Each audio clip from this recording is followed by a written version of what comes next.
కూర్చోవడానికి అవకాశం ఉంది. 22 మెంబర్స్ కంటే ఎక్కువ వస్తే కష్టం, కానీ 22 మెంబర్స్ వరకు పర్వాలేదు, మంచిది.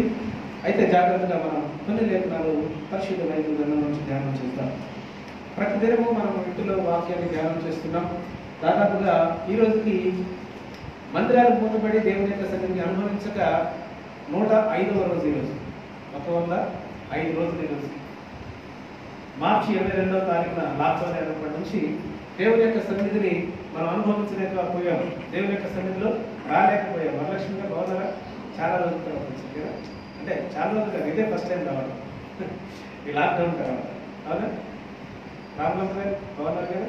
అది వీరయ్య గారు ఎలా ఉన్నారు? జాగ్రత్తగా ఉండాలి. మీరు కొంచెం వృద్ధాత్మలు ఉన్నారు, బలహీనంగా ఉన్నటువంటి వారు, వృద్ధాత్మలు ఉన్నటువంటి వారు చాలా జాగ్రత్తగా ఉండాలి. అంటే అలాంటిది ఏదైనా వచ్చినప్పుడు అది తగ్గడానికి అవకాశం తక్కువగా ఉన్నాయని చెప్పి ప్రభుత్వం వారు మనకి సూచనలు చేస్తున్నారు. కాబట్టి మన జాగ్రత్తలు మనం తీసుకున్నాం. Mask compulsory, gloves compulsory, sanitiser compulsory, okay, hand wash, చేతులు శుభ్రం చేసుకోవడం కంపల్సరీ. వీటన్నిటిని జాగ్రత్తగా పాటించాలి. విందులు వినోదాలు అన్నిటినీ కొన్ని రోజులు బంద్ చేద్దాం. మరి మనకి ముందున్నటువంటి కార్యక్రమం ఏంటంటే వచ్చే మండే సోమవారం రోజు, రేపు కాకుండా మళ్ళీ వచ్చే సోమవారం రోజు మనకి చర్చి ఫస్ట్ యానివర్సరీ. జూలై 13వ తారీఖున మనం పోయినసారి చర్చి యానివర్సరీ, చర్చి ఓపెనింగ్ చేసాం. మరి వచ్చే రేపు సోమవారం గారు మళ్ళీ వచ్చే సోమవారం జూలై 13 కాబట్టి ఆ రోజు కనీసం ఆరాధన అయినా సంఘంలో జరిపిద్దాం అనేటువంటి ఆలోచన కలిగి ఉన్నాం. ఫస్ట్ యానివర్సరీ కాబట్టి దానికోసం ప్రార్థన చేయండి. దేవుని యొక్క మహాకృపను బట్టి ఆయన మరి ఒకవేళ వీలైతే మనమందరం కలిసి ఆయన సన్నిధిలో మనమందరం కలిసి ఆరాధనలో గడుపుతాం. కనీసం ఒకవేళ మనము గెట్ టుగెదర్ లేకపోయినప్పటికీ కూడా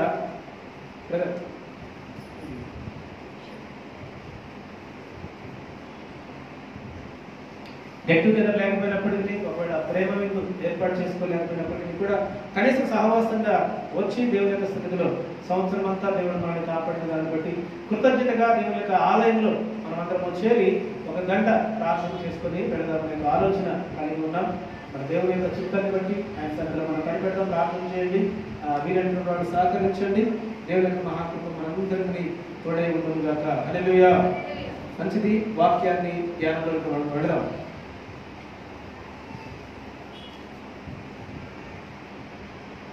ఈరోజు ఒక మంచి విషయాన్ని గురించి మనం ధ్యానించబోతున్నాం. సాంసోన్ అనబడినటువంటి వ్యక్తి మనందరికీ బాగా తెలుసు. చిన్నప్పుడు సండే స్కూల్స్ దగ్గర నుంచి పెద్ద అయిన తర్వాత కూడా ఏదో ఒక సందర్భంలో, ఏదో ఒక టైంలో సంసోన్ గారి గురించి మనం తెలుసుకోవడము క్రైస్తవులుగా మనకి పెద్దగా పరిచయం చేయవలసిన విషయమేమి కాదు. మనందరికీ బాగా తెలిసినటువంటి వ్యక్తి. ఈయన సంసోన్ గారు ఆనాటి కాలంలో ఇశ్రాయేలులో అందరికంటే బలాఢ్యుడు. ఆనాటి కాలంలో అందరికంటే బలం కలిగినటువంటి వ్యక్తి, శక్తి కలిగినటువంటి వ్యక్తి.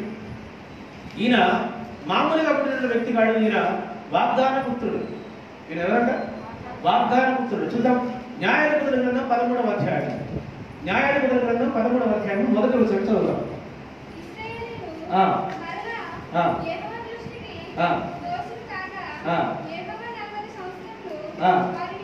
యెహోవా 40 సంవత్సరములు వారిని ఫిలిష్తీయుల చేతికి అప్పగించెను. ఆ కాలమున దాను వంశస్థుడును జొరియా పట్టణస్థుడునైన మనోహ అను ఒకడుండెను. అతని భార్య గొడ్రాలై కాన్పు లేకపోయిండెను. యెహోవా దూత ఆ స్త్రీకి ప్రత్యక్షమై, ఇదిగో నీవు గొడ్రాలవు, నీకు కాన్పు లేకపోయాను, అయితే నీవు గర్భవతి అయి కుమారుని కందువు. కాబట్టి నీవు జాగ్రత్తగా ఉండి ద్రాక్షారసమునే గాని మద్యమునే గాని త్రాగకుందుము. అపవిత్రమైనదేమీ తినకుండా ఉండు. నీవు గర్భవతి అయి కుమారుని కందుకు అతని తల మీద మంగళగత్తి వేయకూడదు. ఆ బిడ్డ గర్భమున పుట్టినది మొదలుకొని దేవునికి నాజీరు చేయబడిన వాడై ఫిలిష్తీయుల చేతిలో నుండి ఇశ్రాయేలు రక్షింప మొదలుపెట్టదని ఆమెతో చెప్పెను. హల్లెలూయా. ఈరోజు సంసోన్ అనేటువంటి వ్యక్తి గురించి మనం తెలుసుకోబోతున్నాం. జాగ్రత్తగా ఈ మాటలు మనం ఆలోచిస్తాం. అప్పటి కాలం, అప్పటి సందర్భం ఏంటి అని అంటే, ఇప్పటి పరిస్థితులు ఏంటి, భారతదేశ పరిస్థితులు ఏంటి, ఇప్పుడు ప్రపంచ పరిస్థితులు ఏంటి అని అంటే, ఎవరికి వారే యమునా తీరి అన్నట్టుంది కదా. ఒకరితో ఒకరు కలవడానికి వీల్లేదు, ఒకరింటికి ఒకరు వెళ్ళడానికి వీల్లేదు, ఒకరితో ఒకరు పరిచయం పెంచుకోవడానికి వీల్లేదు. అంటే ఎవరు జాగ్రత్తలో వాళ్ళు ఉండాల్సిందే, క్వారంటైన్లో ఉండాల్సిందే. అలాంటి పరిస్థితులు ఇప్పుడున్నాయి. కానీ అప్పుడున్న పరిస్థితులు ఏంటి తెలుసా? ఇశ్రాయేలీయులు ఫిలిష్తీయుల చేతిలో పట్టబడ్డారు.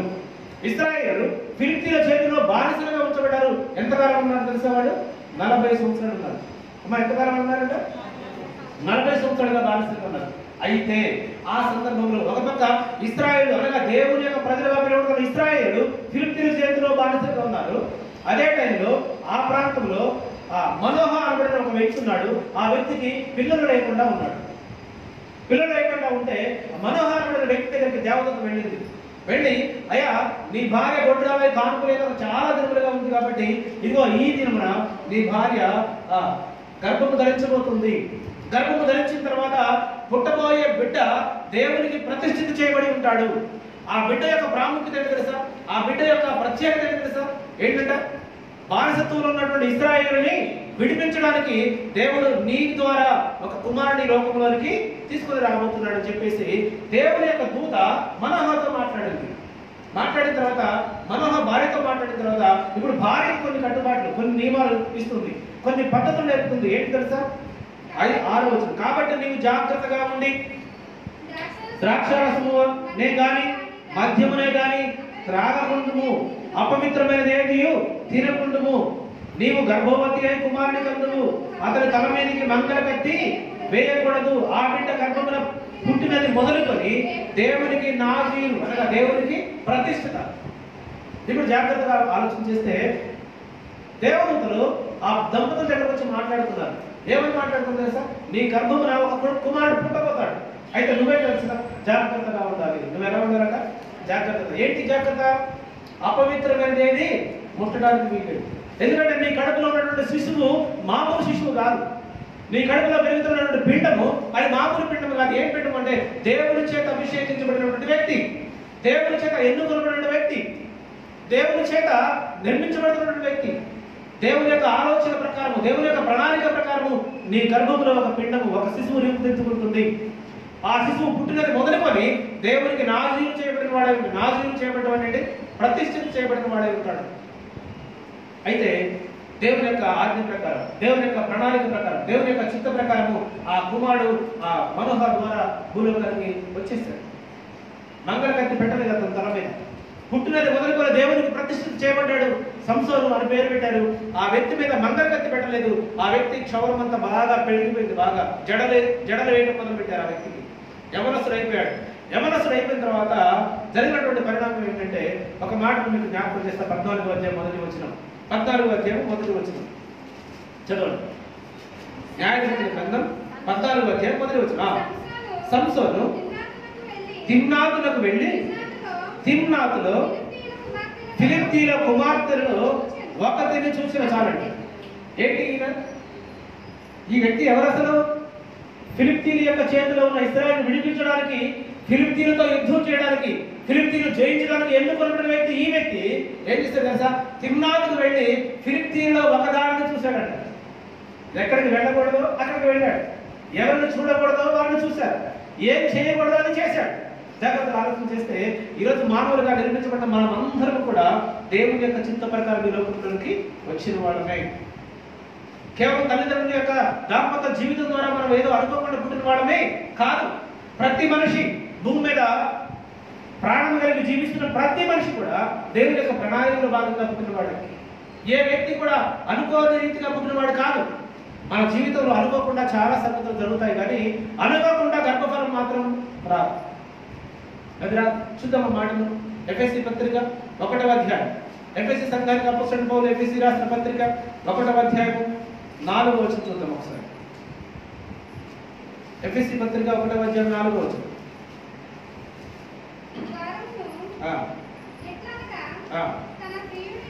ఎట్లనగా తన ప్రియనియందు తాను ఉచితముగా మనకు అనుగ్రహించిన తన కృపా మహిమకు కీర్తి కలుగునట్లు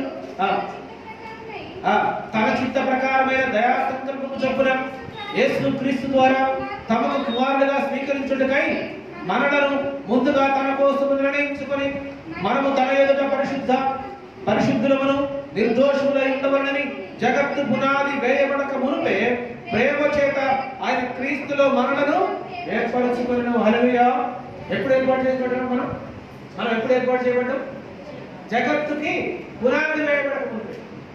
అర్థమవుతుందా దాస్ గారు? మనం ఎప్పుడంటే తల్లి గర్భంలో పడింది ఎప్పుడు? ఇప్పుడు కాదు. మన అంటే వీళ్ళకి మనకు ఒక 40 సంవత్సరాలు అయితే 40 సంవత్సరాల ముందు తల్లి గర్భంలో పడ్డట్టు కాదంట. ఇంకా చెప్తుంది జగత్తుకు పునాది వేయబడక మునిపే దేవుని యొక్క మాటలో ఉన్నటువంటి ఆంతర్యం గ్రహించండి. మనం ఏమనుకుంటే మన తల్లిదండ్రులకు వివాహం అయిన తర్వాత వారి యొక్క దాంపత్య జీవితం ద్వారా మనం కడుపులో పడ్డామని మనం అనుకుంటున్నాం. కానీ ఇది ఎప్పటిదంట ప్రణాళిక? ఈ ప్రణాళిక ఎప్పటిది? భూమి ఆకాశం తయారు చేయబడక మునిపే దేవుని యొక్క మనసుల్లో మనం ఉన్నాం, దేవుని యొక్క ఆలోచనలో మనం ఉన్నాం, దేవుని యొక్క హృదయంలో పూడి పోసుకున్నాం మనం. అప్పుడే మన రూపం దేవునికి తెలుసు. అప్పుడే మనం నిర్మించబడ్డాం దేవుని యొక్క ప్రణాళిక ద్వారా, దేవుని యొక్క చిత్తము ద్వారా, దేవుని యొక్క ఆలోచన ద్వారా, దేవుని యొక్క మదిలో మన రూపాలు నిర్మించబడ్డాయి. ఎప్పుడు అంటే ఇదిగో ఈ సృష్టి అనేదే లేనప్పుడు. ఇప్పుడు జాగ్రత్తగా ఆలోచన చేస్తే సంసారంలో దేని కొరకు నిర్మించబడ్డాడు? సంసారం దేని కొరకు ఆ యొక్క గొడ్రాల గర్భం ద్వారా బయటకు వచ్చాడు? దేని కొరకు? బానిసత్వంలో ఉన్నటువంటి ఫిలిప్తీయుల యొక్క చేతుల్లో బానిసలుగా ఉన్న ఇశ్రాయేలుని విడిపించాలి. ఇది దేవుని యొక్క ఆలోచన, ఇది దేవుని యొక్క చిత్తం. ఈరోజు ప్రతి మనిషి మీద దేవుని యొక్క చిత్తం ఉందని గ్రహించండి జాగ్రత్తగా. ప్రతి మనిషి మీద దేవుని యొక్క చిత్తం ఉంది. ఎందుకు రక్షించబడ్డావో తెలుసా? ఎందుకు మనం భూమి మీద ఆయుష్ కలిగి జీవిస్తున్నామో తెలుసా? ఎందుకు జ్ఞానం కలిగి జీవిస్తున్నామో తెలుసా? ఎందుకు ఉనికి కలిగి జీవిస్తున్నామో తెలుసా? మనము రక్షించబడిన మనము మన ద్వారా మరొక రక్షణలోనికి నడిపించాలి. ఇది దేవుని యొక్క అనాది కాల సంకల్పం, ఇది దేవుని యొక్క అనాది కాల ప్రణాళిక. మనంతరం మనము రక్షించబడి ఉండడమే కాదు, మనంతరం మనమే మన యొక్క ఆత్మను రక్షించుకోవడమే కాదు, మన ఆత్మతో పాటు మరొక ఆత్మను రక్షించి దేవునికి అప్పగించడానికే దేవుడు మనకు ఆయుష్యం ఇచ్చాడు, దేవుడు మనకు ఆరోగ్యం ఇచ్చాడు, దేవుడు మనకు జ్ఞానం ఇచ్చాడు, దేవుడు మనకు శక్తి సామర్థ్యం ఇచ్చాడు. ఎందుకు ఇచ్చాడయ్యా ఇదంతా అంటే కేవలము ఆయన కృపా మహిమకు కీర్తి కలగడానికి, ఆయన కృపకి కీర్తి కలగాలి. అందుకే చెప్తున్నాడు తన దయా సంకల్పము చొప్పున యేసు క్రీస్తు ద్వారా ఆయనకు మహిమ కలగాలి. యేసు క్రీస్తు ద్వారా ఎవరికి మహిమ కలగాలి? ఆయనకి. ఆయన అంటే ఎవరు? తండ్రి అయిన దేవుడు. తండ్రి అయిన దేవుడికి యేసు క్రీస్తు ద్వారా, నీ ద్వారా, నా ద్వారా మహిమ కలగాలని ఆయన ఏం చేశాడంటే మనల్ని ఏం చేశాడు? యేసు క్రీస్తు రక్తం ద్వారా మనం కడిగి రక్షించి సంఘములో చేర్చాడు. ఏ మనిషి కూడా అనుకోని రీతిగా పుట్టినటువంటి వాడు కాదు, అప్రయత్నంగా ఈ లోకంలోకి వచ్చిన వాడు కాదు. ప్రతి మనిషి కూడా ప్రాణం కలిగి జీవిస్తున్న ప్రతి మనిషి కూడా దేవుని యొక్క సంకల్పంలో ఈ లోకంలో జీవిస్తున్నటువంటి వాడే, దేవుని యొక్క ప్రణాళికలో రూపుదిద్దుకున్న వాడే.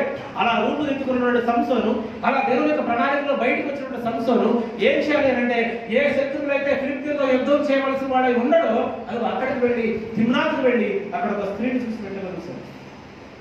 సరే చూశాడు. చూసి ఏం చేయాలి? చిన్నప్పటి నుంచి తల్లిదండ్రులు నేర్పించారు కదా, అయ్యా నువ్వు పుట్టిన దేనికి? దేవుని యొక్క ప్రణాళికలో భాగంగా నువ్వు పుట్టావు, దేవుని యొక్క చిత్తంలో భాగంగా పుట్టావు. ఎందుకు పుట్టావు అంటే ఫిలిప్తీయులతో యుద్ధం చేయాలి, ఫిలిప్తీయుల చేతిలో బానిసలుగా ఇశ్రాయేలు నువ్వు విడిపించాలి, దీని కొరకు నువ్వు పుట్టావని తెలుసుకున్నాడు సంసోను. తిమ్నాతుకు వెళ్ళాడు. ఫిలిప్తీయుల స్త్రీలలో ఒక స్త్రీని చూశాడు. జాగ్రత్తగా మనం ఆలోచన చేస్తే పరిశుద్ధ బైబిల్ గ్రంథంలో 119వ కీర్తనలో పాఠం చూపిస్తాడు. పరిశుద్ధ బైబిల్ గ్రంథంలో 119వ కీర్తన 148వ వచనాన్ని చూద్దాం. 119వ కీర్తన 148వ వచనాన్ని మనం చూద్దాం ఒకసారి. 148 చలో. నీవిచ్చిన వాక్యమును నేను ధ్యానించుటకై నా కన్నులు రాత్రి జాములు కాకమునుపే తెరుచుకుందును. హల్లెలూయా, హల్లెలూయా. దేవునికి మహిమ కలుగుతుంది. ఏం చెప్తాడు కీర్తనకారుడు? నీవిచ్చిన వాక్యమును ధ్యానించుటకై. అయ్యా ఎందుకున్నాయి కళ్ళు? కళ్ళు దేనుకున్నాయి అంటే ఈ అందాన్ని చూడటానికి, సృష్టిని చూడటానికి, చూసిన దానివల్ల ఆశించడానికి కదా కళ్ళు దేనుకున్నాయి. కానీ కీర్తనకారుడు ఏం చెప్తున్నాడు? కీర్తనకారుడు చెప్తున్న మాట ఏంటి? నీవిచ్చిన వాక్యమును ధ్యానించుటకై, నీవిచ్చిన వాక్యమును నేను ధ్యానించుటకై నా కన్నులు రాత్రి జాములు కాకముందే. ఈ కన్నుల ద్వారా వాక్యం ధ్యానించబద్దులైన మనము ఈ కన్నుల ద్వారా ఏం చేయాలంట? దేవుని యొక్క వాక్యం ధ్యానించి దాని ప్రకారం జీవించబద్దులైన మనము ఏం చేశాడు? సంసోను గారు తిమ్నాతుకు వెళ్ళి స్త్రీని చూశాడు. చూడటం తప్ప? కళ్ళు ఉన్నాయి కాబట్టి చూశాడు. చూస్తే తప్ప? చూస్తే ఒకవేళ నువ్వు నిగ్రహించుకునే శక్తి నీకుంటే, ఒకవేళ నువ్వు నిగ్రహించుకునేటువంటి శక్తి నీకుంటే నువ్వేం చేయాలంటే చూసి నిగ్రహించుకుని దాటి వెళ్ళాలి. కానీ ఈ సంసోను అలా చేయలేదు. తెలుస్తుంది కదా, స్త్రీని చూశాడు, చూసిన వెంటనే మోహించాడు. చూసిన వెంటనే మోహించాడు, తన తల్లిదండ్రులకు వెళ్ళి ఆ అమ్మాయిని నాకు పెళ్లి చెయ్యి, ఆ అమ్మాయిని పెళ్లి చేసుకుంటాడు. కారణం ఏంటి తెలుసా? సంసోను పాపంలోకి లాగింది ఏంటి తెలుసా? తన దేహంలో ఉన్నటువంటి కళ్ళు కదా. 14 మొదటి వచనంలో అదే రాయబడింది. ఆ దేశంలో ఎన్నో అందాలు ఉండొచ్చు, ఎన్నో సౌందర్యకరమైన పట్టణాలు ఉండొచ్చు, ఎన్నో బిల్డింగ్లు ఉండొచ్చు, ఎన్నో చెట్లు ఉండొచ్చు, ఎన్నో రకాలుగా ఎన్నో ఉన్నాయి చూడటానికి. కానీ ఈ వ్యక్తి ఏం చూశాడంటే స్త్రీని చూశాడంట. చూసిన వ్యక్తి ఆశించాడు వెంటనే. అవ్వ కూడా చేసినటువంటి తప్పదే. అవ్వ ఏం చేసింది? పండును చూసింది. అవ్వ ఏం చేసింది? పండును చూసింది. చూసి ఏం చేసింది తెలుసా? దాన్ని ఆశించింది. ఆ పండు దాన్ని అట్రాక్ట్ చేయబడింది. ఆ పండు చూడడానికి రమ్యమైనదిగా చూసిన వెంటనే కళ్ళు తిప్పుకోలేక ఆ పండును చూసి ఆశించి తను తినడమే కాకుండా తన భర్త కూడా తీసుకొచ్చి ఇచ్చింది. నేను ఒక్కదాన్ని చెప్తుంది ఇలా నరకానికి, నువ్వు కూడా రానంత. నేను నరకంలో కాలుతుంటే నువ్వు దేవునితో సంతోషంగా ఉంటావా? కుదరదు కదా. నా ఎముకల్లో ఎముకలు నువ్వు కదా, నా మాంసంలో మాంసం అది నువ్వు అలా ఉంటే ఎలా కుదురుతుంది? కుదరదు. కాబట్టి నువ్వు కూడా రా. జాగ్రత్తగా ఆలోచించండి కదా. దేవుని యొక్క సంకల్పంలో నిర్మించబడిన మనము, దేవుని యొక్క మదిలో రూపుదిద్దుకున్న మనము, దేవుని యొక్క చిత్త ప్రకారం ఈ లోకానికి వచ్చినటువంటి మనము ఏం చూడాలి తెలుసా? కీర్తనకారుడు నీ వాక్యాన్ని ధ్యానించడానికి, దేనికోరంటే తెలుసా? నీ వాక్యాన్ని ధ్యానించడానికి రాత్రి జాము కాకమునిపే, వేకువ జామున ఏం కాకమునిపే, నా కన్నులు రాత్రి జాము కాకమునిపే తెరుచుకుంటున్నా. కీర్తనకాడు అంత అద్భుతంగా రాశాడు కదా. సంసోను గారు తనకున్నటువంటి కళ్ళను బట్టి తిమ్నాకు వెళ్ళిపోయాడు, శత్రు దేశంలోకి వెళ్ళిపోయాడు. ఇప్పుడు ఈయన ముందున్నటువంటి ప్రణాళిక ఏంటి తెలుసా? సంసోను గారు ముందున్నటువంటి ప్రణాళిక ఏంటంటే, ఇదిగో ఈయన పెరిగి పెద్దవాడైన తర్వాత ఫిలిప్తీన్తో యుద్ధం చేయాలి. ఇప్పుడు ఆ ఫిలిప్తీన్ కుమార్తెలోనే ఒక కుమార్తెను వివాహం చేసుకుంటే రేపు ఫిలిప్తీన్తో యుద్ధం చేయగలడా? బియ్యం అందుకున్నాడు వాళ్ళతో, వాళ్ళ అమ్మాయిని చేసుకున్న తర్వాత వాళ్ళ మీద యుద్ధానికి వెళ్ళలేడు. తల్లిదండ్రులకు వెళ్ళాడు, డాడీ నేను ఆ అమ్మాయినే చేసుకుంటాను చెప్పాడు. లేదు నాన్న, నువ్వు ఆ అమ్మాయిని చేసుకోవడం వీల్లేదు. ఎందుకు అంటే నువ్వు వాళ్ళకి వ్యతిరేకంగా దేవుని యొక్క ప్రణాళికబద్ధంగా దేవుని యొక్క సంకల్పానుసారంగా నువ్వు పుట్టావు. ఎంతో కాలంగా మేము పిల్లలు లేక బాధపడుతూ ఉంటుంటే, ఎన్నో సంవత్సరాలుగా గొడ్రాలు పిలిపించుకొని నేను బాధపడుతున్న టైంలో దేవుడు నా బాధను, నా మనోవేదన ఆరంభించి దేవుడు తను నా కడుపులో ఒక నలుసుగా నేను పుట్టించాడు. నువ్వు అందరిలా పుట్టినటువంటి వ్యక్తివి కాదు, దేవునికి ప్రతిష్ఠిత చేయబడ్డ వ్యక్తివి నువ్వు. అందుకే నీ నెత్తి మీద మంగళకత్తి నేను వేయలేదు, నీకు క్షవరము నేను ఎప్పుడు చేయలేదు. అందుకే ఈ జడలన్నీ నీకు నీ దేవునికి నాశనం చేయబడ్డారు అని తల్లి చెప్పలేదు అనుకుంటారా? ఎన్నోసార్లు చెప్పుండొచ్చు. అయినా విన్నాడు సంసోను వినలేదు.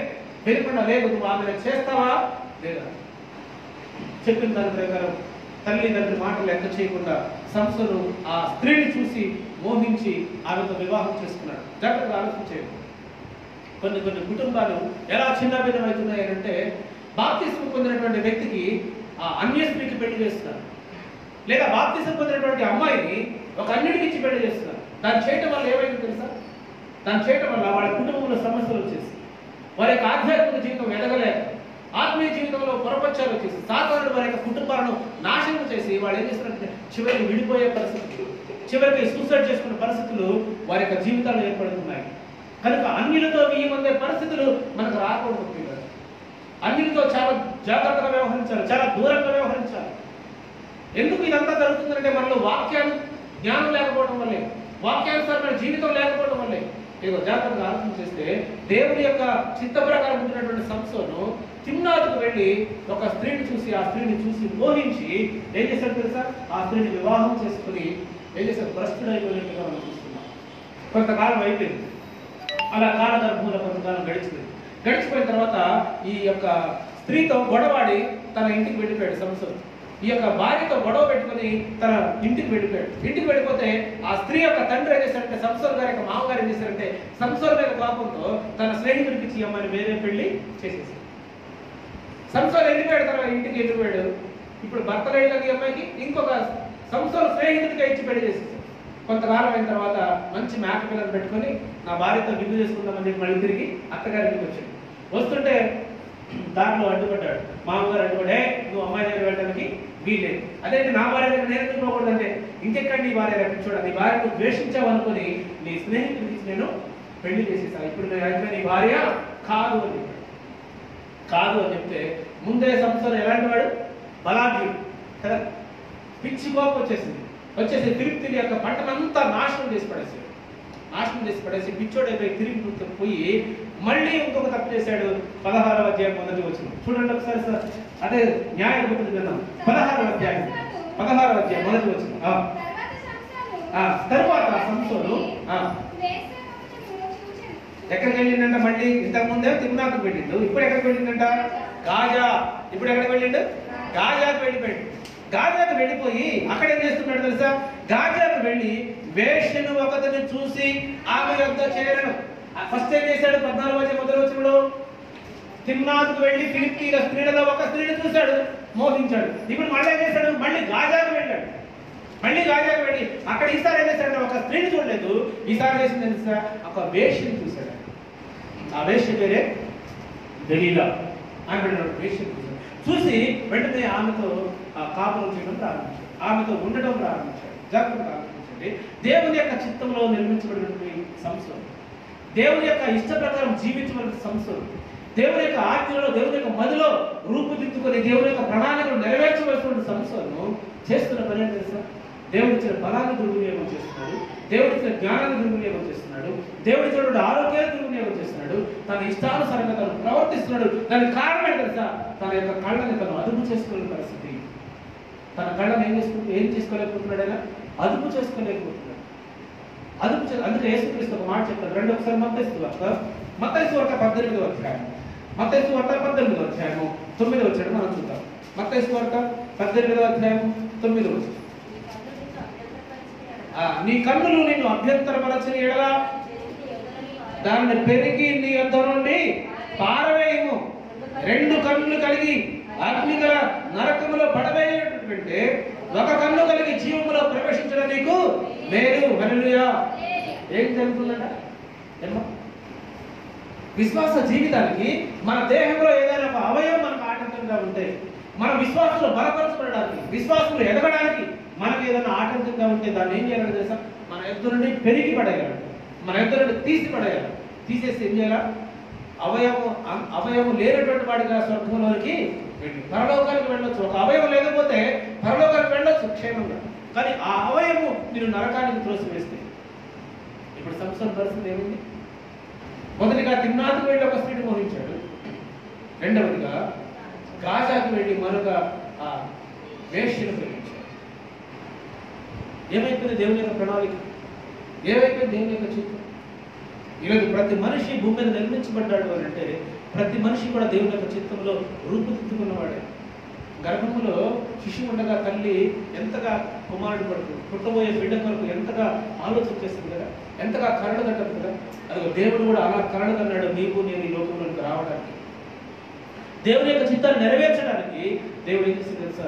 నీ కొరకు నా కొరకు కరడు కని మనం ఈ లోకంలో బ్రతకాలి, ఈ లోకంలో కొంతకాలం జీవించాలి, అనేకులను దేవుని యొక్క నడిపించాలి. అది దేవుని యొక్క అనాదికాల సంకల్పం, దేవుని యొక్క అనాదికాల ప్రణాళిక. అందుకే యేసుక్రీస్తు లోకంలోకి వచ్చిన తర్వాత ఆయన్ని పాపంలో నుంచి లాగడానికి ఎన్నోసార్లు ఎంతో మంది ప్రయత్నాలు చేశారు. యేసుక్రీస్తుని ప్రయత్నం చేశారు కదా, చేశారు. కానీ ఆయన చెందాడా? ఆయన పాపంలో పడడానికి ఇష్టపడ్డా? పడదా? ఆయన చెప్తున్నటువంటి మాట, నీ కన్ను నిన్ను అభ్యంతరపరిచిన ఎడల. కొద్దిసేపు సంసోను కళ్ళు మూసుకుంటే బాగుండేది కదా. ఒకసారి కళ్ళు తెరిచి స్త్రీని చూశాడు, పాపంలో పడిపోయాడు. రెండోసారి అయినా సరే ఆ కళ్ళను కాపాడుకుంటే ఎంత బాగుంది. రెండోసారి కూడా కళ్ళను కాపాడుకోకుండా తన కంటికి నచ్చిన దాన్ని చూశాడు. చూసిన వెంటనే మోహించాడు. మోహించిన వెంటనే ఆమెకి దాసోహం అయిపోయాడు. ఎంతగా దాసోహం అయ్యాడంటే చివరికి ఆమె చేతులు బానిసగా మార్చబడ్డాడు. ఒక సింహాన్ని రెండుగా చీల్చి పడేసినటువంటి సంసోను ఒక స్త్రీ చేతిలో ఎలా మార్చబడ్డాడు సార్? బానిసగా మార్చబడ్డాడు. అందుకే సాధన అంటాడు, నీ బలాన్ని స్త్రీలకు ఇయ్యము అంటాడు. నీ బలాన్ని స్త్రీలకు ఇయ్యము. స్త్రీ ఎలాంటిది? ఇక్కడ ఈ స్త్రీ దలీలా. ఈ దలీలా వ్యభిచారం చేస్తున్నటువంటి స్త్రీ ఒక కుట్ర ద్వారా, కుయుక్తి ద్వారా ఫిలిప్తీయ సర్దారులు సంసోనుని జయించలేక ఏం చేశారంటే ఆ దలీలను పట్టుకొని, ఇదిగో నీ భర్త అయినటువంటి సంసోను యొక్క బలం ఎక్కడుందో మాకు చెప్తే నేను మీకు కావాల్సింది ఇస్తా. సర్దారులు అందరూ కలిసి ఆ దలీలాతో ఒప్పందం చేసుకున్నారు. ఇప్పుడు సంసోను బలాఢ్యుడు. సంసోను మామూలుగా ఎవరు జయించలేదు. సంసోను ఫిలిప్తీయుల సర్దారులందరినీ ఓడించి పడేస్తున్నాడు. వాళ్ళందరికీ ఏం చేయట్లా, వీడిని ఎలా పట్టుకోవాలి, వీడిని ఎలా చంపాలి, వారికి ఏం చేయట్లా. ఇప్పుడు సంసోను యొక్క బలహీనత వాళ్ళకి బలంగా దొరికింది. మన బలహీనతే సాతానికి బలం, మన భయమే సాతానికి బలం, మన యొక్క అవిశ్వాసమే సాతానికి బలం. దానికి ఏం బలం లేదు, మన శత్రువుకి ఏ బలము లేదు. వాడికి ఉన్నటువంటి బలం ఏంటంటే మన బలహీనత. మనకెవరికి శత్రువు ఉన్నారనుకోండి, ఆ శత్రువుకి మన యొక్క ఇల్లీగల్ వర్క్స్ ఏమైనా తెలిసే అనుకోండి, మనకు అబద్ధం ఆడే నైజం ఉండొచ్చు, పాపం చేసే నైజం ఉండొచ్చు, లేదా ఎక్కడైనా దొంగతనం చేస్తే వాడు చూసి ఉండొచ్చు. అప్పుడు ఎక్కడైనా దొంగతనం చేస్తుంటే వాడు చూసిండు మన శత్రువు. ఇప్పుడు మన పరిస్థితి ఎలా ఉంటుంది సార్? ఎలా ఉంటుంది? ఎప్పుడెప్పుడు వాడు ఎవరితో చెప్తాడా, భయం గుప్పిట్లో బ్రతుకుతూ ఉంటాడు. అదే మనం నీతిగా భక్తిగా యథార్థంగా ఉన్నట్లయితే, అంటే మన బలహీనత ఏంటి? దొంగతనం చేయడం. మన శత్రువు యొక్క బలం ఏంటి? నీ బలహీనతే వాడి యొక్క.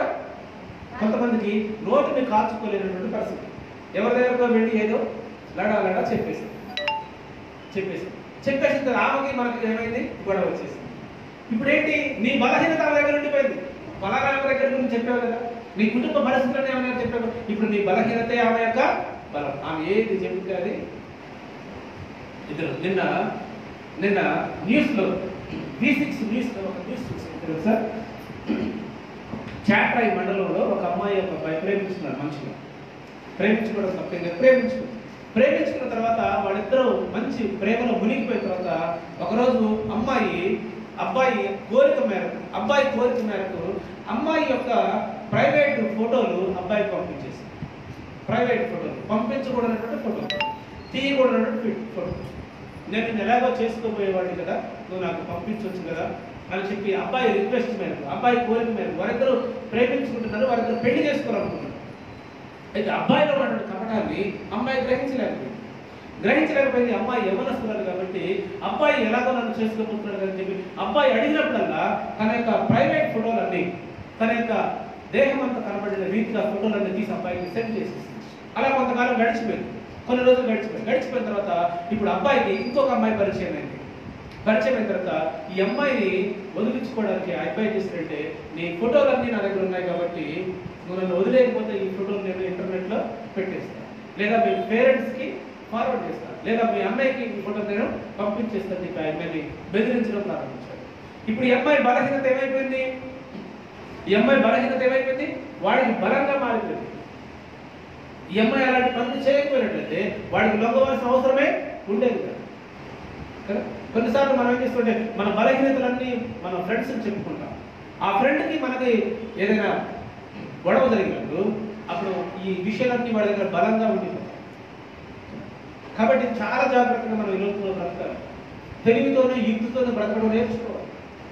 ఏది నీకు ఆటంకంగా ఉందో దేవుని యొక్క రాజ్యంలో ప్రవేశించడానికి దాన్ని నీ దగ్గర నుండి పెరిగి వేసుకో, పర్వాలేదు. అది నీ దగ్గర లేకపోయినా పర్వాలేదు, దేవుని యొక్క రాజ్యం నీకు ఇంపార్టెంట్. అందుకే సంసోను ఏం చేశాడంటే తన బలాన్నంతా దేవుళ్ళకి చెప్పుకున్నాడు. జాగ్రత్తగా ఆలోచించండి. దేవుడు మన కళ్ళు ఇచ్చింది దేనికంట? వేకువ జామున ఆయన యొక్క వాక్యాన్ని ధ్యానించడానికి. వాక్యం ధ్యానిస్తే ఏమైంది? నీ వాక్యము నా పాదములకు దీపమును, నా త్రోవకు వెలుగై ఉన్నది. చీకట్లో నడిచేటప్పుడు మనం కాళ్ళకి దెబ్బలు తగలకుండా, ముళ్ళు గుచ్చుకోకుండా, ఆపదల గుంతలో పడిపోకుండా ఆ వాక్యము నీ జీవితాంతము కూడా నీకు వెలుగునిస్తుంది. వాక్యం నీ హృదయంలో ఉంటే, వాక్యం నీ మదిలో ఉంటే, వాక్యం నీ మనసులో ఉంటే, వాక్యం నీకు ఒక వైఫైగా నిన్ను కాపాడుతూ ఉంటుంది. అబద్ధం ఆడాల్సిన పరిస్థితి నీకు ఎదురైనప్పుడు నీ నోట, నీ పెదవుల మీద అబద్ధము పలకడానికి వీల్లేదనే సామెతలో మాట నీ మదిలోకి వస్తుంది. అప్పుడు నువ్వు అబద్ధం ఆడలేవు కదా. పాపం చూసే పరిస్థితి నీకు ఎదురైనప్పుడు యోబు గ్రంథం 31వ అధ్యాయంలో చెప్పిన రీతిగా పాపము చూడకుండా నా తండ్రితో నేను నిబంధన చేసుకుంటూ నేను వాక్యం గుర్తొస్తుంది. నీకు పాపం చూసే అవకాశం నీకు రాదు. జాగ్రత్తగా ఆలోచించండి. ఇప్పుడు సంసోను చేసినటువంటి పని ఏంటి తెలుసా? తన కళ్ళకు నిబంధన చేసుకోకుండా తను బలాఢ్యుడు కాబట్టి ఏదైనా చేయగల శక్తి సామర్థ్యాలు ఉన్నాయని చెప్పి తెలియని చూశాడు. చూసిన వెంటనే దాన్ని ఏం చేశాడంట? మోహించాడు. చూద్దాం ఆ మాట తిరిగి రండి. 16వ అధ్యాయము 4వ వచనం. పిమ్మట అతడు షోరేకు లోయలున్న దెలీలాను స్త్రీని మోహింపగా ఫిలిష్తీయుల సర్దారులు ఆమె యొద్దకు వచ్చి ఆమెతో, నీవు అతన్ని లాలన చేసి అతని గొప్ప బలము దేనిలో ఉన్నదో మేము ఎలాగో అతన్ని గెలవచ్చునో తెలుసుకొనుము. మేము అతన్ని బంధించి అతని గర్వమును అణుపుదుము, అప్పుడు మాలో ప్రతి వాడును 1100 వెండి నాణములు నీకు ఇచ్చేదమని చెప్పిరి. కాబట్టి దెలీలా ఆ మహాబలము దేనిలో ఉన్నదో నిన్ను జైలు చేత కట్టి బంధింపవచ్చును నాకు దయచేసి తెలుపమని సంసోనుతో అనగా, సంసోను 7 విరంజియముల చూపులతో నన్ను బంధించిన ఎడల నేను బలహీనుడనై సామాన్య మనుషులలో ఒకరి వలె అవుతున్నని ఆమెతో చెప్పాను. ఫిలిష్తీయుల సర్దారులు 7 నిరంజి శుభ్రులను ఆమె యొద్దకు తీసుకుని రాగా ఆమె వాటితో అతన్ని బంధించిన. మాటలుండిన వారు ఆమెతో అంతఃపురంలో దిగియుండును గనుక ఆమె సంసోను ఫిలిష్తీయులు నీ మీద పడుచున్నారని అతనితో అనగా, అతడు అగ్ని తగిలిన నూలు రీతిగా ఆ తడపలను తెంపివేసిన కనుక అతని బలము తెలియబడలేదు. అప్పుడు దెలీలా, ఇదిగో నీవు నన్ను ఎగతాళి చేసి నాతో అబద్ధమాడితివి, నిన్ను దేని చేత బంధింపవచ్చునో దయచేసి నాకు తెలుపమని సంసోనుతో చెప్పగా, అతడు పేరిన తరువాత పనికి పెట్టిన క్రొత్త తాళతో నన్ను బాగుగా బంధించిన ఎడల నేను బలహీనుడనై సామాన్య మనుషుల వారిని ఒకరినవుతున్న ఆమెతో చెప్పాను. అంతట దెలీలా పేరిన క్రొత్త తాళం తీసుకుని వాటితో బంధించి, సంసోను ఫిలిష్తీయులు నీ మీద పడుతున్నారని అతనితో అనేను. అప్పుడు అతడు మాట నుండి వారి అంతఃపురంలో ఉంటుంది. అతడు తన చేతుల మీద నుండి నూలు పోగు వలె ఆ తాళం తెంపివేసింది. అప్పుడు దెలీలా, ఇది వరకు నీవు నన్ను ఎగతాళి చేసి నాతో అబద్ధమాడుతుంది, నిన్ను దేని వలన బంధింపవచ్చునో నాతో తెలుపమని సంసోనుతో చెప్పగా, అతడు నీవు నా తల జడలు 7 అల్లికలు అల్లివేయడలా సరి అని ఆమెతో చెప్పాను. అంతటా ఆమె మేకలతో దాన్ని దిగకొట్టి, సంసోను ఫిలిష్తీయులు నీ మీద పడుతున్నారని అతనితో చెప్పినప్పుడు అతను నిద్ర మేలుకొని మగ్గపు నేతను ఓడదీసిపోయారు.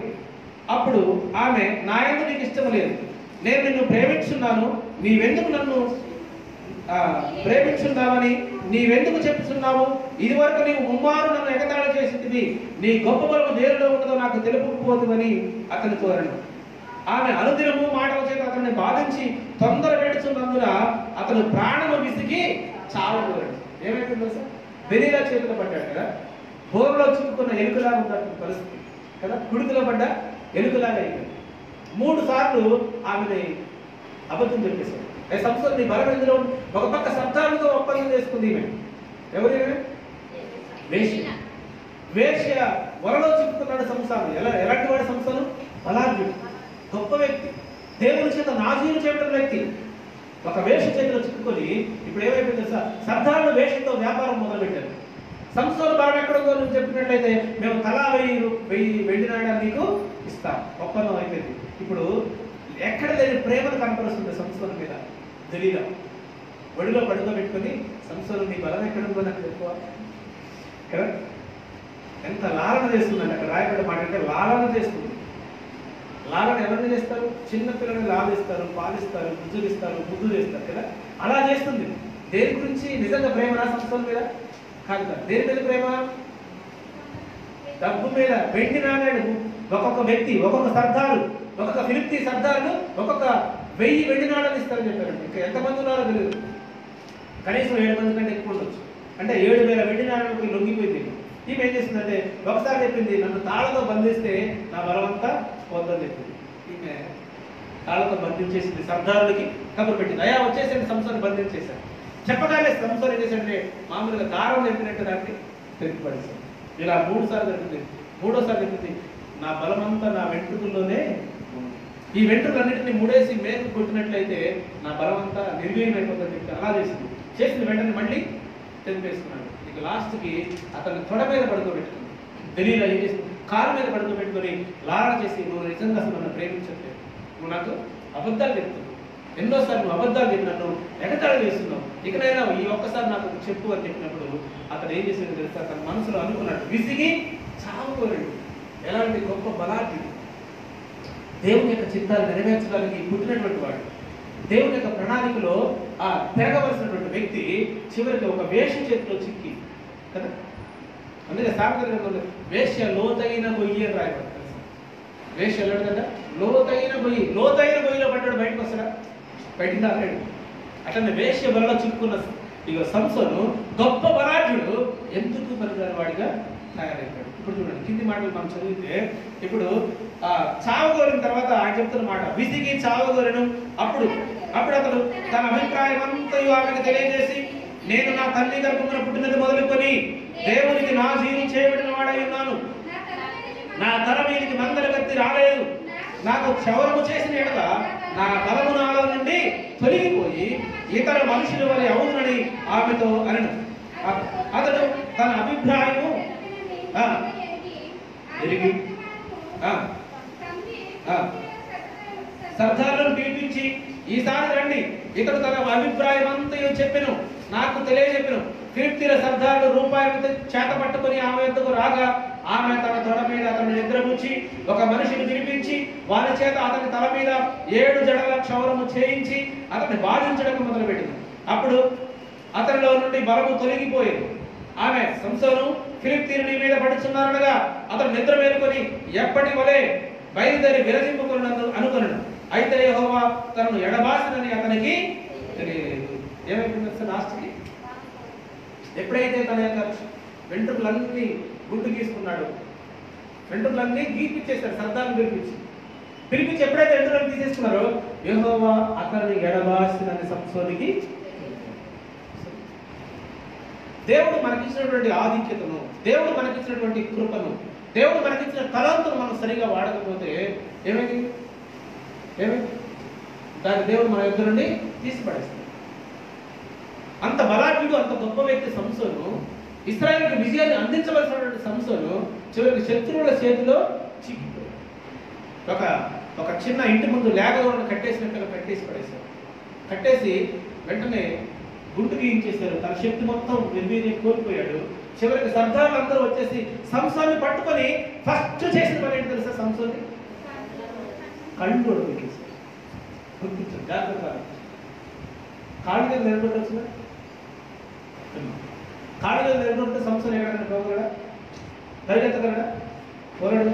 కానీ సంసోన్ని పట్టుకోగానే వాళ్ళు చేసిన పని తెలుసా? ముందు కళ్ళు కూడా పీకేశారు. కారణం తెలుసా? కారణం తెలుసా? చెప్పారు. యేసు చెప్పాడు కదా, నీ దేహంలో నీకు ఆటంకంగా ఏదైనా ఉన్న ఎడలా దాని ఎద్ద నుండి. సంసోను దేహంలో ఆటంకం ఏముంది?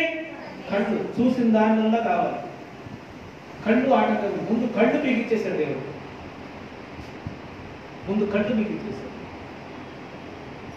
కళ్ళు పీకేసి దాగోను గుడిలో ఆ దేవత ముందు ఇతను ఏదైతే తిరుగల విసురువాడయ్యాడు. దాగోను దేవత జాగ్రత్త. బలమంతా కోల్పోయాడు, శక్తిమంతా కోల్పోయేశాడు. ఏ కళ్ళైతే నేను పాత్రలోకి లాగాయో ఆ కళ్ళు నేను ఉండడానికి లేదు. చూసింది దేవుడు, కళ్ళు ఇచ్చింది మనకి, వాక్యాన్ని చిత్తూడని పెట్టాడు. అందుకే ఇంతకు ముందు ఒక మాట చదివించారు కదా. చూద్దాం 119వ కీర్తన. 119వ కీర్తన 37వ అధ్యాయం 37వ వచనం. కీర్తన గ్రంథం 119వ అధ్యాయం 37వ వచనం. 37. వ్యర్థమైన వాడిని చూడకుండా నా కన్నులు త్రిప్పివేయము, నీ మార్గంలో నడుచుటకు నన్ను బ్రతికింపుము. హల్లెలూయా. ఏం చేయాలంటే వ్యర్థమైన వాడిని చూడకుండా నా కన్నులు తిప్పేసుకోవాలి. దారిని వెళుతూ ఉంటుంటే ఒకవేళ వ్యర్థమైన నీ కంటికి కనపడ్డప్పుడు ఏం చేయాలంట? తిప్పేసుకోవాలి. దేవుడిచ్చి కళ్ళు ఇచ్చి చూడటానికి కదా అంటే ఒక దినం ఏమైంది? నీ కళ్ళు నిన్ను పాపంలోనికి లాగుతాయి, పాపంలో నిన్ను పడేస్తాయి. ఆ పాపంలో పడిపోయిన నీవు తిరిగి బయటికి రాని పరిస్థితి నీకు ఎదురుకావచ్చు. ఒకసారి పాపంలో పడిపోయిన తర్వాత నాకు అంతా తెలుసులేండి, నాకు అన్నీ తెలుసు, మంచి తెలుసు, చెడు తెలుసు, రావాలనుకుంటే రాగలను, పోవాలనుకుంటే పోగలను. కానీ పాపంలో పడిపోయిన తర్వాత ఒకవేళ నువ్వు రాలేకపోవచ్చు. ఆ పాపంలో పడడానికి నీ కళ్ళు నీకు ఆటంకం ఉన్నాయి, ఆ కళ్ళు నిన్ను ప్రేరేపిస్తున్నాయి. కాబట్టి ఇప్పుడు సంస్థలకి ముందు ఉన్నటువంటి కార్యక్రమం ఏంటంటే సర్దారులకు దొరికిన వెంటనే ముందు కళ్ళు మీకు పడేస్తారు. ఎంత భయంకరమైన విషయం! కళ్ళు మీకు పడేస్తారు.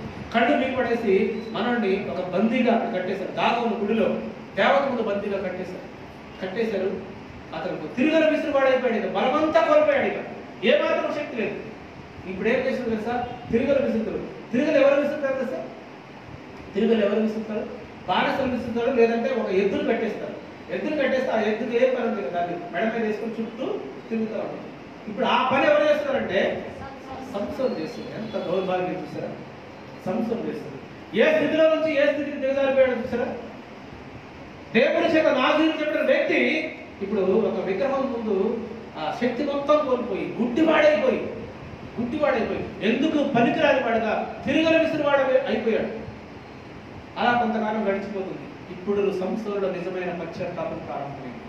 ఇప్పుడు సంస్థలో నిజమైనటువంటి ఆ పశ్చాత్తాపంతో దేవునికి ప్రార్థన చేయడం ప్రారంభించాడు. కింది మాటలు చదువుతాం రండి. 16వ అధ్యాయం, అదే 16వ అధ్యాయము న్యాయాధిపతుల గ్రంథం కింద మాటలు చదువుతాం.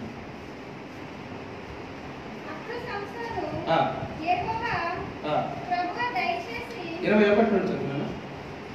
21. అప్పుడు ఫిలిష్తీయులు అతన్ని పట్టుకొని అతని కన్నులను ఊడదీసి గాజాకు అతన్ని తీసుకొని వచ్చి ఇత్తడి సంఖ్యల చేత అతన్ని బంధించిరి. అతడు బందీ గృహంలో తిరుగని విసురువాడాయను.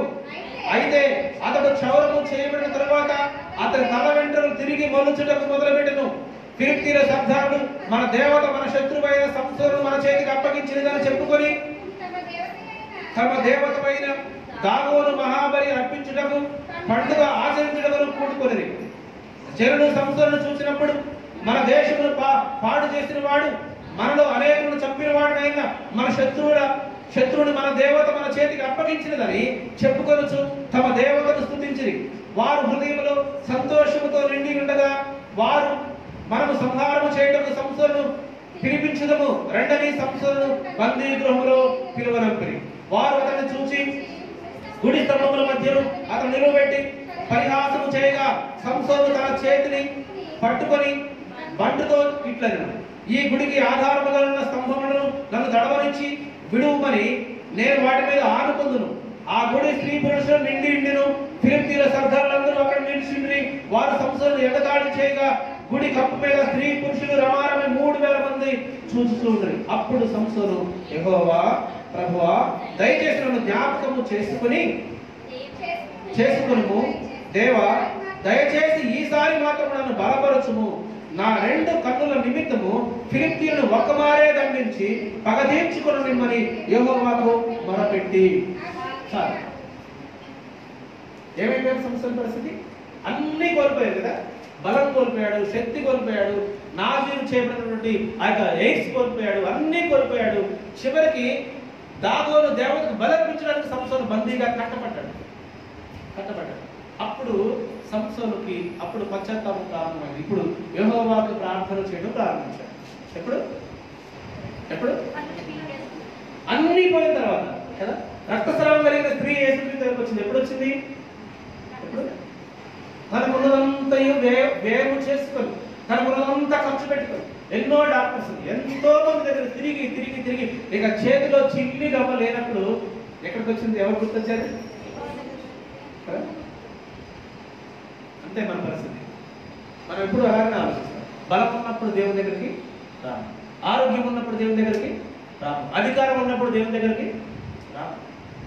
అన్ని పోయిన తర్వాత అప్పుడు దేవుని దగ్గరికి వస్తాం. ఇప్పుడు ఆ స్త్రీ కూడా 12 సంవత్సరాలుగా రక్తస్రావం కలిగినటువంటి స్త్రీ ఆల్రెడీ యేసుక్రీస్తు 3 సంవత్సరాలుగా సువార్త పరిచయం ప్రారంభించాడు. 3 సంవత్సరాలుగా 3.5 సంవత్సరాలుగా అనేక మందిని బాగు చేశాడు. ఆ వార్త నేను వినే ఉంటది. కానీ అప్పుడు ఎందుకు రాలేదు? ఆమె దగ్గర ఏముంది? డబ్బులు ఉన్నాయి.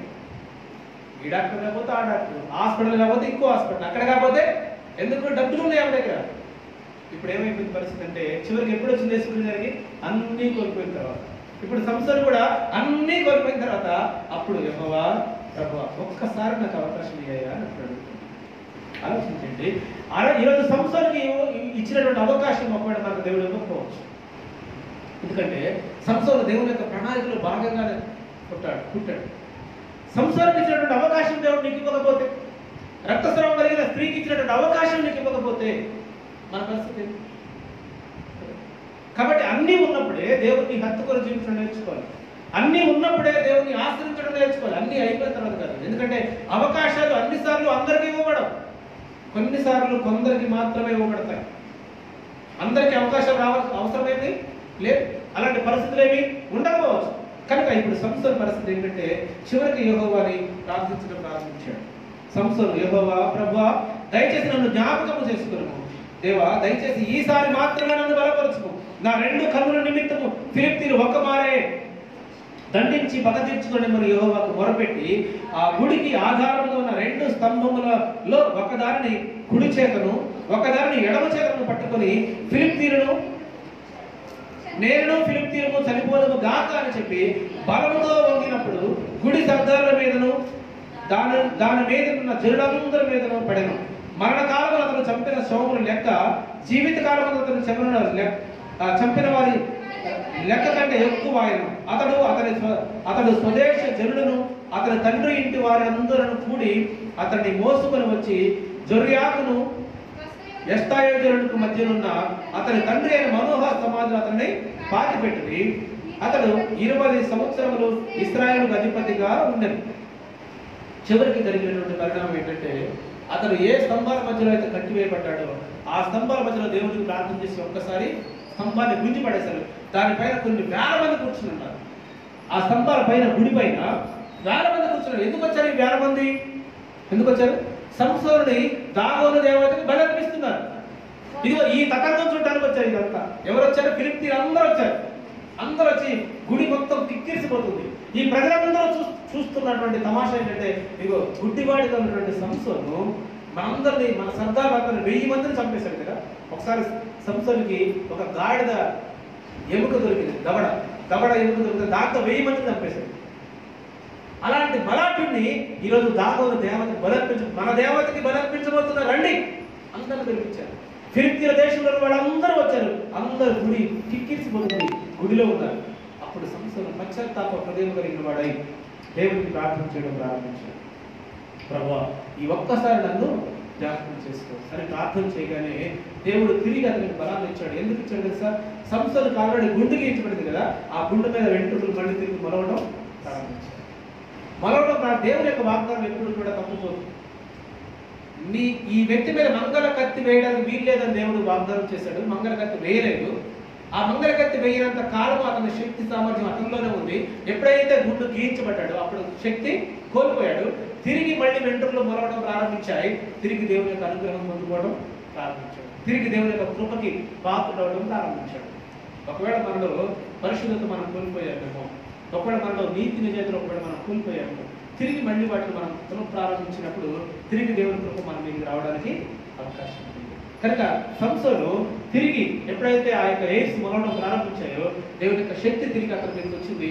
వెంటనే వాడు ఆ గుడికి ఆధారంగా ఉన్న 2 స్తంభాలను పీకేశాడు. వాళ్ళందరూ కూడా ఆ గుడిలో సంసోను కూడా దాంట్లో పడి చనిపోయాడు. కొన్ని వేల మంది చనిపోవడం కారణమయ్యాడు. కనుక జ్ఞాపకంగా మనమందరము దేని కోసం నిర్మించబడ్డాం, దేనికోసం దేవుని యొక్క చిత్తంలో మనము రూపుదిద్దుకున్నాం. దేని కొరకు దేవుడు మనకు కల్పించాడంటే దేవుని యొక్క వాక్యాన్ని చదవటం కొరకు, దేవుని యొక్క మాటలు వినటం కొరకు, దేవుని యొక్క సన్నిధికి రావడం కొరకు, దేవునికి మొదటి స్థానం ఇవ్వడం కొరకే. కదా, చిన్న చిన్న పిల్లలకే కళ్ళద్దాలు వేస్తున్న పిల్లలు మనం చూస్తున్నాం. చిన్న చిన్న పిల్లలకి 3 సంవత్సరాలు, 4 సంవత్సరాలు, 5 సంవత్సరాలు, 10 సంవత్సరాల లోపు పిల్లలు కూడా కళ్ళగోడు పెట్టుకుని తిరగడం మనం చూస్తూ ఉంటుంటాం. మరి వాళ్ళలాగా కాకుండా దేవుడు మనకి మంచి కనుదృష్టి ఇచ్చాడు. ఎందుకు? ఆయన యొక్క వాక్యాన్ని చదవడానికి, ఆయన మాటలు వినడానికి, ఆయన సన్నిధిలో రావడానికి, ఆయన స్థుతించడానికి, ఆయన ఆరాధించడానికి. మన జీవితంలో, మన యొక్క దేహంలో ఏదైనా దేవునికి వ్యతిరేకంగా ఏదైనా ఉన్నట్లయితే, దేవునికి ఆటంకంగా దేవుని యొక్క సన్నిధికి రాకుండా ఏదైనా ఒకవేళ ఆటంకాలు కలిగిస్తున్నట్లయితే దాన్ని ఏం చేయాలి? మన దగ్గర నుండి తీసివేసుకోవాలి. దాన్ని మన దగ్గర నుండి తొలగించుకోవాలి. అలా తొలగించుకొని తీసివేసుకొని దేవుని యొక్క సన్నిధిలో మనము ఉండటం మనం నేర్చుకుందాం. దేవుని యొక్క సన్నిధిలో మనము ధ్యానించడం నేర్చుకుందాం. 119వ కీర్తన 37వ వచనంలో ఇంతకుముందు మనం చదువుతున్నటువంటి మాట. 119వ కీర్తన 30. వ్యర్థమైన వాటిని చూడకుండా నా కన్నులు తిప్పివేయము, నీ మార్గములో నడుచు నన్ను బ్రతికించు. వ్యర్థమైన వాటిని చూడకుండా నా కన్నులు త్రిప్పివేయము, నీ మార్గములో నడుచుటకు నన్ను బ్రతికించుము. చెప్పండి అందరూ. వ్యర్థమైన వాటిని చూడకుండా నా కన్నును త్రిప్పివేయము, నీ మార్గములో నడుచుటకు నాకు నేర్పుము. దేవుడి మాటలు, ఈ మాటలు మనం ప్రతిదినము ధ్యానించాలి. వ్యర్థమైనవి చూడకుండా టీవీ సీరియల్స్ లో ఎక్కువ కాలం గడుపుతూ ఉంటుంటాం, సినిమాలు చూడడానికి ఎక్కువ కాలం గడుపుతూ ఉంటుంటాం కదా. అలా చూసి మన యొక్క కంటి తగ్గిపోతుంది. అలా తగ్గిపోకుండా ఒకవేళ చూడండి, టీవీ చూడండి. ఏం చూడాలి? టీవీలో వాక్యం వస్తుంది కదా, టీవీలో దేవుని యొక్క మాటలు వస్తాయి. మొబైల్ చూడండి, ఏం చూడండి? మొబైల్లో కూడా వాక్యం వస్తుంది. మంచి మంచి వాక్యాలు రాస్తూ ఉన్నారు, వాటిని చదువుతాం, వాటిని ధ్యానించుదాం. దేవుని యొక్క అద్భుతమైన కృపకి మనం పాత్రలు అయిదాం. దేవుడు మనకి ఎందుకు ఇచ్చాడంటే మనలో ఉన్న ప్రతి అవయవం ద్వారా దేవుణ్ణి మహిమపరచాలి, ప్రతి అవయవం ద్వారా దేవుణ్ణి కనపరచాలి. దీని కొరకు దేవుడు మనకి అవయవాలు ఇచ్చాడు, దీని కొరకు దేవుడు మనకి ఆరోగ్యాన్ని ఇచ్చాడు, దీని కొరకు దేవుడు మనకి జ్ఞానం ఇచ్చాడు, దీని కొరకు దేవుడు మనకి శక్తిని ఇచ్చాడు, సామర్థ్యాన్ని ఇచ్చాడు. ఆయన ఇచ్చిన ప్రతిదాన్ని కూడా ముందుగా ఆయన కొరకు ఉపయోగించుదాం, తర్వాత మన కొరకు మన కుటుంబం కొరకు ఉపయోగించుకుందాం. కళ్ళు మూసుకుందాం, ప్రార్థన చేసుకుందాం. అందరూ కళ్ళు మూసుకొని ప్రార్థనలో నిజం నా మధ్య ఆశ్రమంలో ప్రార్థన చేస్తాం.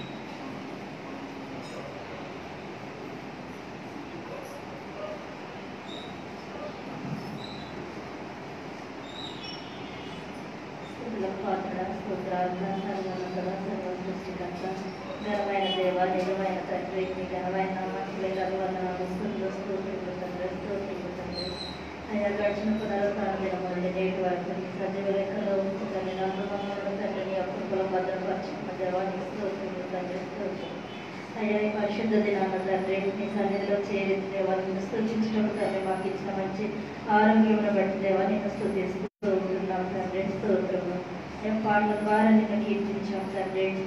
వాక్యం పఠించడంలో మీరు మాకు సహాయం దయచేశారు దేవా. వాక్యం అనే తండ్రి జీవాహారంలో తండ్రి మీరు మాకు దయచేశారు దేవానికి స్తోత్రములు తండ్రి.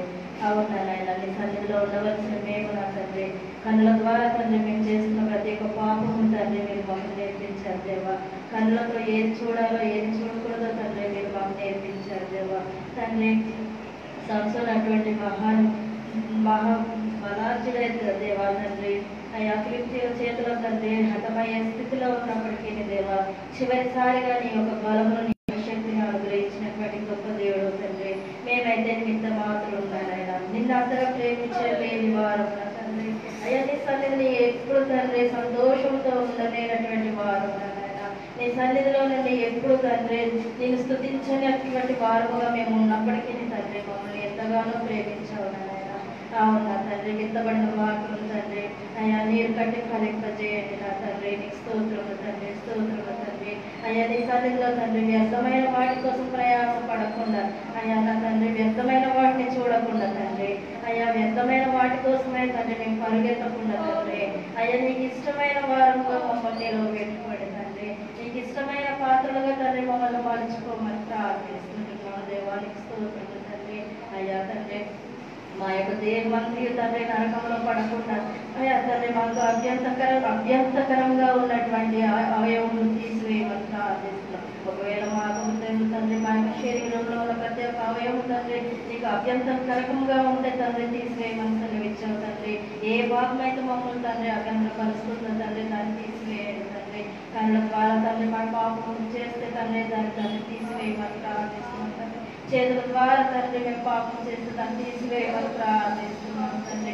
నోటి ద్వారా తండ్రి నిన్ను స్తుతించే వారు తండ్రి మేము చెడు మాటలతో అపవిత్రమైన మాటలకు తండ్రి లోనైచున్నామేమో తండ్రి వాటిని మా మధ్యలో తీసివేయమని ప్రార్థిస్తున్నాం. అయ్యా నా దేవా తండ్రి అవయవం లేకుండా తండ్రి గుడ్డివారిగా తండ్రి నీ సన్నిధిలో తండ్రి నీ సన్నిధిలో ఆనందించేటువంటి భాగ్యం మాకు దయచేయండి తండ్రి. ఆ యొక్క మా యొక్క మనసుల్లో తండ్రి మాకు హృదయంలో తండ్రి మీరు నివసించమని ప్రార్థిస్తున్నాం. తండ్రి అన్నిటికంటే హృదయం మనకి ఘోరమైన సెలవిచ్చావు నా తండ్రి. అట్టి హృదయంలో తండ్రి మీరు నివసించి తండ్రి మమ్మల్ని మీ పాత్రలుగా నిలబెట్టుకోమని ప్రార్థిస్తున్నాం తండ్రి. విత్తబడిన వాక్యాన్ని ఫలింపచేస్తండి మా యొక్క జీవితంలో తండ్రి నిన్ను స్తుతించే వారంగా నిన్ను గణపరిచే వారంగా తండ్రి అనుదినం స్తుతిస్తూ ఆరాధిస్తూ తండ్రి నీ సన్నిధిలో గడిపే వారంగా మమ్మల్ని నిలవబెట్టుకున్నాము. మీ ప్రియ కుమారుడు మా ప్రభు రక్షకుడైన యేసుక్రీస్తు నామములో అడిగి పెట్టుకొచ్చున్నాము మా తండ్రి.